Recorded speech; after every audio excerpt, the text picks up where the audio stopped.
अगर आप पाकिस्तान को पहले ठोक देते तो कारगिल होता ही नहीं। आप इंतजार मत करिए कि लड़ाई होगी, जंग होगी, चीन जंग छेड़ेगा, पाकिस्तान जंग छेड़ेगा, तब आप इनको ठोकते रहिए। आप घास काटते रहिए, घास उगेगी उसके पहले आप इसको काटते रहिए।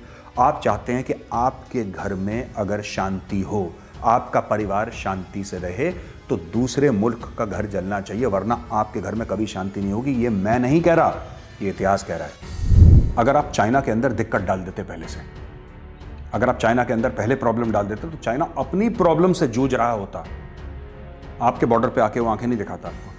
अगर आप पाकिस्तान के अंदर इतनी प्रॉब्लम्स डाल देते, पाकिस्तान के अंदर सेपरेटिज्म डाल देते, पाकिस्तान के अंदर इतनी ज़्यादा कि वहाँ पे सिंधु देश, बलोचिस्तान फ्रीडम स्ट्रगल वाले, वहाँ पे पश्तून, इतने हथियार आप डाल देते पाकिस्तान के अंदर, इतने ज़्यादा हथियार बारूद डाल देते, तो क्या पाकिस्तान कश्मीर के बारे में सोच पाता? पाकिस्तान का एक ही इलाज है, हर गली मोहल्ले में वहाँ पे कश्मीर बना दो, हर गली मोहल्ले में। पाकिस्तानियों को यह पता लगना चाहिए कि उसने जो कश्मीर में करा है उसका कितना भारी दाम उसको देना पड़ रहा है। उस मुल्क का वजूद खत्म हो जाए, उस दिन आपके मुल्क में शांति होगी। सिर्फ 8 से लेकर 9,000 वीरगति को प्राप्त हुए हैं जंग में। उसके अलावा जिसको हम शांति काल बोलते हैं, पीस टाइम, यह है शांति काल आपका, जहां पे हर दूसरे दिन या तो हरी वर्दी वाले को गोली लगती है या फिर खाकी वर्दी वाले को लोग, ये आपका शांति काल है। 3-4 दिन पहले 2 पुलिस वाले मारे गए, अब आपको खबर आ जाएगी कश्मीर में फौजी शहीद हो गए। ये शांति काल है आपका। और ये पता शांति काल क्यों है?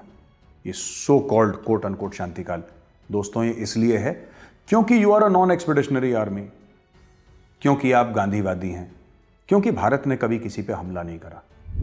तो खुश रहिए अपनी इस गलतफहमी में और दुश्मन आपको ठोकता रहेगा। वरना अगर आप चाहते हैं कि आपके घर में शांति हो तो उसके घर में क्रांति होना बहुत जरूरी है। जिस दिन उसके घर में क्रांति हो जाएगी, आपके घर में शांति हो जाएगी। जय हिंद दोस्तों, मैं हूं मेजर गौरव आर्य और आप देख रहे हैं डिफेंसिव ऑफेंस। लाइक करिए, सब्सक्राइब करिए, बेल आइकन को दबाइए ताकि फौरी तौर पे सबसे पहले नोटिफिकेशन आपको मिले। दोस्तों, आपने हाल ही में सुना किस तरीके से स्टेटस को एंटी की बात हुई। स्टेटस को एंटी यानी कि जो चीन ने फॉरवर्ड पोस्चर लिया था लाइन ऑफ एक्चुअल कंट्रोल में, और फिर इंडियन आर्मी ने भी मजबूरन लाइन ऑफ एक्चुअल कंट्रोल पे एक फॉरवर्ड पोस्चर लिया, तो बात यह हुई कि स्टेटस को एंटी यानी कि अप्रैल 2020 से पहले जो हम लोगों की पोजीशन थी वहां पे लोग चले जाएंगे। तो इंडियन आर्मी भी पीछे हटी है और हमसे तेज चीनी आर्मी पीछे हटी है। अच्छा, ऐसा हुआ क्यों?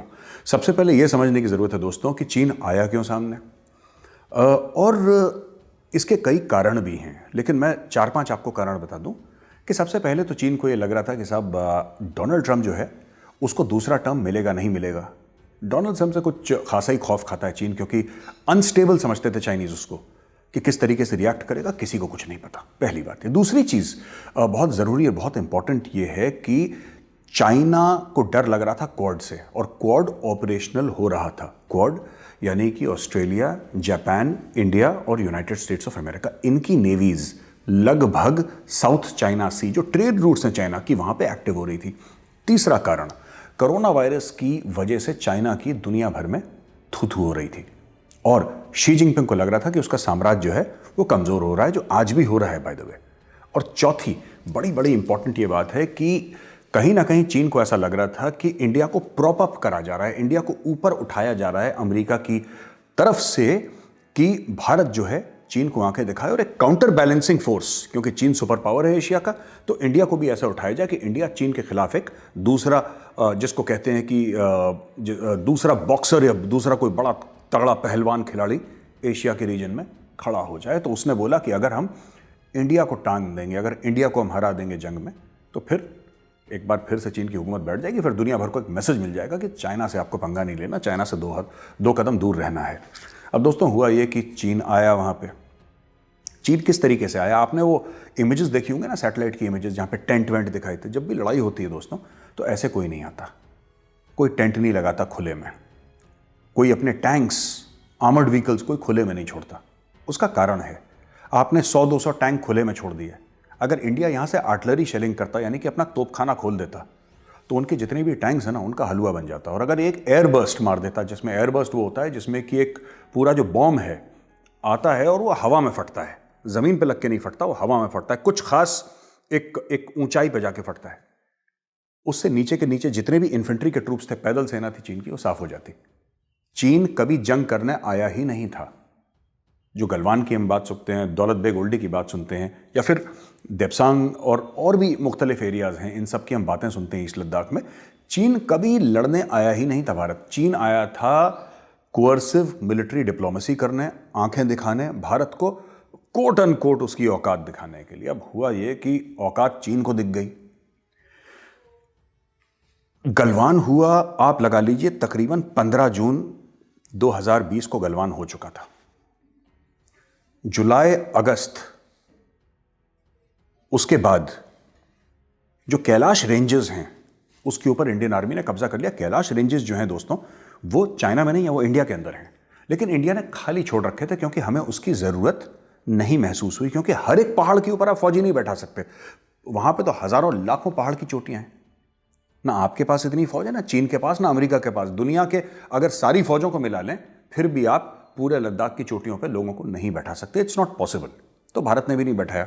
लेकिन चाइना की है कि मोल्डो गैरिसन, बड़ी इंपॉर्टेंट, बड़ी साहब, जिसकी हाल ही में जो core commander 10th core commander की टॉक्स हुई थी, मोल्डो गैरिसन के अंदर हुई थी। मोल्डो गैरिसन जो चाइना की जगह है वो यहां पे है, और इधर है कैलाश रेंजेस। ये चीन में है मोल्डो गैरिसन, ये इंडिया में है। इंडिया ने अपने एरिया में चढ़ के अपने फौजी अपने एरिया में बैठा लिए और यहां से मोल्डो गैरिसन को सामने देखता रहा। जब इंडिया ने कैलाश रेंजेस खुद के एरिया में थे उसके ऊपर जब भारतीय सैनिक चढ़ गए, उस दिन चीन को यह पता लग गया कि साहब ये जो फॉरवर्ड पोस्चर है हमारा, ये महंगा पड़ा है, अब हमें पीछे हटना पड़ेगा। पीछे क्यों हटना पड़ेगा? क्योंकि मैन फॉर मैन, यानी कि अगर एक चीनी सोल्जर था तो यहां पे हमने एक इंडियन सोल्जर खड़ा कर दिया। टैंक फॉर टैंक, यानी कि यहां पे अगर चीन का एक टैंक था तो हमने यहां पे एक अपना इंडियन आर्मी का एक टैंक खड़ा कर दिया। एक फाइटर जेट अगर चाइना का था तो इंडियन एयरफोर्स का एक फाइटर जेट था। अगर यहां पे उनकी एक आर्टिलरी गन थी, हमारी एक आर्टिलरी गन थी। जितनी फौजें चीन ने इकट्ठा करी उतनी ही फौजें हमने भी मिरर डिप्लॉयमेंट कर दिया सामने। मिरर जैसे शीशे में होता है ना, आपको अपनी शक्ल दिखाई देती है, तो चाइना को भी दिखने लगा कि अगर हमने यहां पे 60,000 खड़े करें, इंडियन ने 60,000 करे, हमने 1 लाख खड़े करें, इंडियन ने 1 लाख खड़े कर दिए। अब क्या करता चाइना? मरता क्या ना करता। चाइना फंस गया। धीरे धीरे सितंबर हुआ, अक्टूबर हुआ, और नवंबर में टेम्परेचर गिरना शुरू हो गया और चाइना के हाल हो गए बुरे। चाइना के दोस्तों इतने हाल बुरे हुए कि हर रोज हमें खबरें मिलती थीं कि स्ट्रेचर उठ के जा रहे, क्योंकि चाइनीज आर्मी, आपको समझने की जरूरत है, Chinese army largely conscript army है। 40 to 50% of the Chinese army are conscripts, यानी कि इन लोगों को 3-4 साल के लिए चीन में चीनी फौज इनको लाती है। 3-4 साल के लिए इनका कुछ समय ट्रेनिंग में बीत जाता है और फिर उनको डालते हैं वहां पे कि आप जाओ यहां पे और आप थोड़ी देर के लिए डिप्लॉयमेंट रहो। उसके बाद उनको कुछ बेनिफिट्स मिलते हैं और उनको बिना पेंशन के बाहर निकाल दिया जाता है। ये जो कॉन्स्क्रिप्ट्स हैं जो 3-4 साल के लिए आते हैं, ये नहीं चाहते कि उस छोटे से पीरियड में इनकी जान खतरे में पड़े। और चाइना में एक और सबसे बड़ी जो परेशानी है वो है 1 चाइल्ड पॉलिसी चाइना की, कि हर एक घर में काफ़ी साल तक, अब तो बंद हो गई है, काफ़ी साल तक ये था कि साहब एक घर में एक ही बच्चा होगा। अब जिस घर में एक ही बच्चा है उस बच्चे को तो राजकुमार की तरह रखते थे वो लोग। और ख़ासतौर से अगर लड़का हो गया तो चाइनीज़ में बड़ा शौक है, हमारे यहाँ भी होता है, चाइनीज़ में भी वही है कि भाई लड़का हुआ है बहुत बड़ी बात है, तो उनको बचा के रखते थे। अब क्या हुआ कि इनका जो टर्नओवर था, यानी कि उनको हटाया जाता है ना वहाँ से, जिनका खत्म हो गया, 3 या 4 साल का पीरियड खत्म हो गया तो उसको हटा दिया जाता है। इनका आ रहा था सितंबर में या अगस्त में हटना, 2020 की बात कर रहा हूं। ये सब सूरत हाल देखते हुए चाइना ने बोल दिया कि तुम नहीं हटोगे यहां से, तुम्हें भी रहना है, तुम्हें वापस नहीं जाना अभी। तो उनको डिप्रेशन हो गया। फिर ये हाल ही में चाइनीज न्यू ईयर था, तब उनको छुट्टी नहीं मिली। तो जो लोग कुछ समय के लिए फौज में आए थे, जो करियर सोल्जर्स नहीं थे, उनको आदत नहीं थी। दूसरी बात दोस्तों, इतने हाई एल्टीट्यूड पे 16,000 फुट पे, 15,000, 14,000 फुट पे इनको आदत नहीं। चाइनीज आर्मी की डिप्लॉयमेंट कहां पे, पहले आप ये समझ लीजिए। चाइनीज आर्मी की डिप्लॉयमेंट वहां पे नहीं है जहां पे हमारी है। चाइनीज आर्मी की डिप्लॉयमेंट बहुत पीछे जाके तिब्बत प्लेटू जो है, एक सपाट जमीन है, उसके ऊपर चाइनीज आर्मी की डिप्लॉयमेंट है। इनके अच्छे अच्छे कमरे बने हुए हैं, अच्छे अच्छे घर हैं, ये लोग वहां पे रहते हैं। और बाहर कौन आता है? बाहर आते हैं इनकी बॉर्डर पेट्रोल्स, जो उनकी बॉर्डर गार्डिंग फोर्सेज, जैसे हमारी आईटीबीपी है या बीएसएफ है, उस प्रकार की इनकी फोर्सेज। चाइनीज फौज रहती है पीछे। अब हुआ ये कि जब इंडियन आर्मी ऊपर थी, चाइनीज यहां पे थे, आमने सामने टकराव हो रहा था और टेम्परेचर गिरना धीरे धीरे धीरे धीरे धीरे कम होने लगा। टेम्परेचर, मतलब टेम्परेचर गिरता चला गया -10, -15, -20, 25, 30, 35, 40, ये सब माइनस में चल रहा है।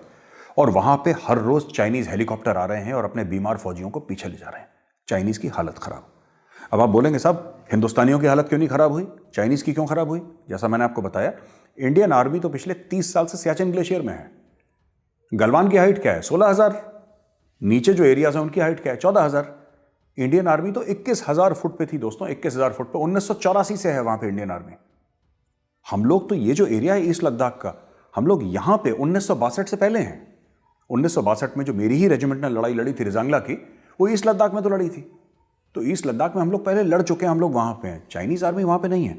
तो उस हाइट में जहां पे ऑक्सीजन 25 से लेकर 30% कम होती है, उस हाइट में जहां पे अगर आप 5 कदम लें तो आपकी सांस फूल जाती है, आपको भूख नहीं लगती, चक्कर आते हैं, उल्टियां आती हैं, मेमोरी लॉस हो जाता है, फ्रॉस्ट बाइट हो जाती है, चिल ब्लेन हो जाता है।